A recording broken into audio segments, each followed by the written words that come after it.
Hey guys, welcome back. I'm Becca from My Crazy Good Life. Today we're making stuffed pepper soup. It's one of my favorite recipes and it's definitely a favorite of my readers. Today we're going to use the electric pressure cooker. I have my Ninja Foodie here. You can use an Instant Pot and you can even use a crock pot. There's directions on the blog for that. This is a super easy recipe that you can just throw together after work one night. You can stick it in the crock pot in the morning and have it be done in the afternoon. And it's great for meal prep because it's super thick and hearty and it keeps really well in the fridge for the week, but you can also freeze it and reheat it and it tastes really good.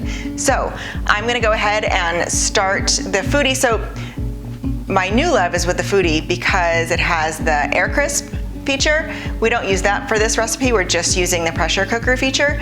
But one of the best things about these electronic pressure cookers are that they can saute right in the pot. And so I'm waiting for the crock pot to be able to do that because it's a really cool feature where you don't have to dirty a bunch of pans before you stick everything in. So we're just gonna start by sauteing the ground turkey. As we wait for that to heat up, I'm gonna go ahead and spray just some spray olive oil on the bottom to keep the ground turkey from sticking to the bottom of the pot. So our ingredients for this recipe are super simple. So you're gonna need a can of diced tomatoes and a can of tomato sauce. I have a few cups of green bell peppers and red bell peppers along with onions. There's chicken broth. You can also use beef broth if you'd like, or you can use water if you don't have either of those. Some rinsed brown rice, and I have black pepper, oregano, and garlic, along with our ground turkey. You can use lean ground beef, you can use ground chicken, you can use anything that you want if you don't care for the ground turkey. So this has been sauteing for a few minutes. It's all done now. I'm gonna go ahead and add the rest of our ingredients. So we have the diced tomatoes, there's no salt added in them. Tomato sauce. Some garlic, oregano, and then some black pepper. So I have rinsed brown rice. It's dry brown rice, but I've rinsed it before.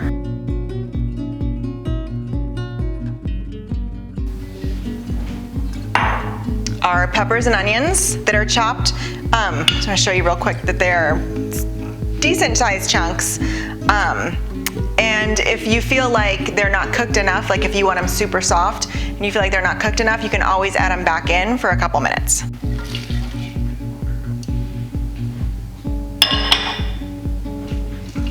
So the last thing we're gonna add is our chicken broth.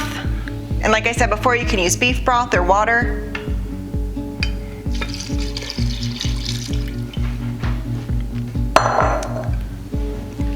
Give it a stir.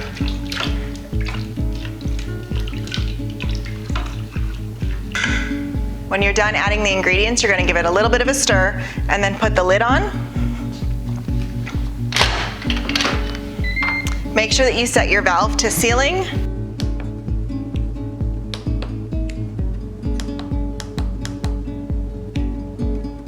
And then we're gonna let it pressure cook. When it's done, you can quick release or you can naturally release. It's totally up to you. Usually the dry rice benefits from a few extra minutes in there, but again, it's all according to your preferences. So the timer just went off and I'm gonna release the pressure. So releasing the pressure can stress a lot of people out and there's no reason to. You just gotta take a deep breath and realize that all of the steam is gonna come out of the top right here. And so what you don't wanna do is lean over it to release the pressure because then you're gonna burn your wrist. A lot of people will use like the end of a utensil, but same thing. Like if you put your hand over that vent, you're gonna get burned. And so to me, I think it's much easier to just lean over this way and to release the pressure. You never want to stick something on top of the steam coming out, like a towel. A lot of people will stick a towel on it.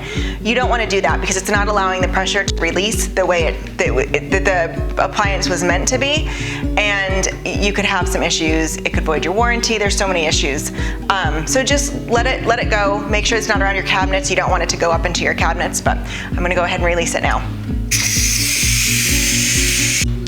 Okay, once all the steam is released and stops coming out, we can go ahead and take the lid off.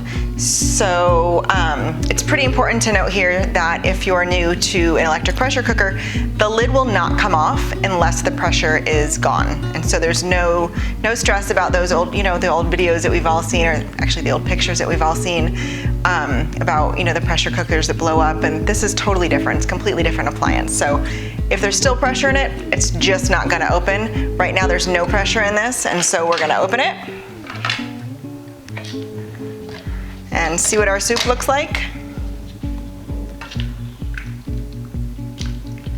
That's pretty perfect. So it's done and it's delicious. I think that the seasonings really come through in this. If you feel like you might need a little bit more seasoning, I would start by adding a little bit of black pepper. That's one of my favorite seasonings that's in there. We love making this at the end of a busy day. We just stick it in the pressure cooker. Or like I said, if you know that you're gonna have a busy day, put it in the crock pot at the beginning of the day. It's delicious and it's one of our favorite recipes right now. It's perfect for fall. I hope you guys enjoy it. I love to make it, or I love to serve it with some Triscuits or maybe some wheat thins, maybe even half of a sandwich depending on which meal you're using it for. If you want to see the entire recipe, head over to mycrazygoodlife.com and search for stuffed pepper soup.